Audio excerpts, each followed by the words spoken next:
Hello guys, welcome to mini vlog. ಇವಾಗ ನಾ ಬೆಂಗಳೂರಾಗ pharmacy ಕಲಿಯಾಕತ್ತೇನ್ರಿ. ಇವ ನಮ್ಮ ಒಬ್ಬ ದೋಸ್ತ ಇಲ್ಲೇ ಬಂದು ಭೇಟಿಯಾಗ ನಮಗೆ. ಸೊ ಚಾ ಕುಡಿಯಾಕಂತ ಮ್ಯಾಗ ಟೆರೇಸ್ಗೆ ಹೋಗಿದ್ದೆವು. ಟೆರೇಸ್ ಮ್ಯಾಲ ಇಂಥ ವ್ಯೂ ಕಂಡು ನಮಗೆ ಎಷ್ಟು ಚಂದ ವ್ಯೂ ಐತೆ ಗೊತ್ತೇನ್ರಿ. ಅದು ಕೆರೆ ಐತು, ನದಿ ಐತು, ಒಟ್ಟು ವ್ಯೂ ಮಾತ್ರ ಭಾರಿ ಐತ್ರಿ. ಇಲ್ಲಿ ಟ್ರಾಫಿಕ್ ಬರೀ ರೋಡ್ ಗೀಡ್ ಎಲ್ಲ ಬಿಲ್ಡಿಂಗ್ ಅದ ಅನ್ಕೊಂಡಿದ್ದೆ. ವ್ಯೂ ಮಾತ್ರ ಭಾರಿ ಇತ್ತು. ನಡ್ರಿ ಚಾ ಕುಡ್ದೆವು. ನಮ್ಮ ಮಕ್ಳು ಚಾ ಕುಡ್ದು ವೇಟ್ ಮಾಡಕತ್ತಿದ್ದಳು. ಸರಿ ಚಾ ಕುಡ್ದು ತೆಳಗೆ ಹೊಂಟಿದ್ದೆವು. ಬಟ್ ನಿಮ್ಗೆ ತೋರಿಸ್ಬೇಕು ಏನಂದ್ರೆ, ಇದು ನಮ್ಮ ಕೆಫೆಟೇರಿಯಾ. ಚಾ ಕುಡಿಯೋಕೆ ಊಟ ಮಾಡಕ್ಕೆ ಇದು ನಮ್ದು ಏರಿಯಾ ರೀ. ಲಂಚ್ ಎಲ್ಲ ಮುಗಿಸ್ಕೊಂಡು ನಮ್ದೊಂದು IT ಕ್ಲಾಸ್ ಇತ್ತು. ಮ್ಯಾಮ್ ಪಾಠ ಹೇಳಕ್ ಬಂದಿದ್ರು. ನಾವು ಪಾಠ ಮಸ್ತ್ ಕೇಳಿಸ್ಕೊಂಡೆವು. ಆಲ್ರೆಡಿ 4 ಗಂಟೆ ಆಗಿತ್ತು. 4 ಗಂಟೆ ಆದ್ಮೇಲೆ ಚಾ ಕುಡಿಯೋಕೆ ಬಂದೆವು. ಮತ್ತೆ 5:30 ಪಾಠ ಮುಗೀತು.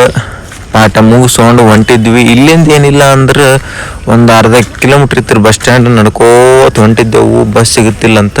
ಸೊ ಬಸ್ ಸಿಕ್ತು, ಖಾಲಿ ಇತ್ತು ಬಸ್. ದಿನ ರಶ್ ಇತ್ತು.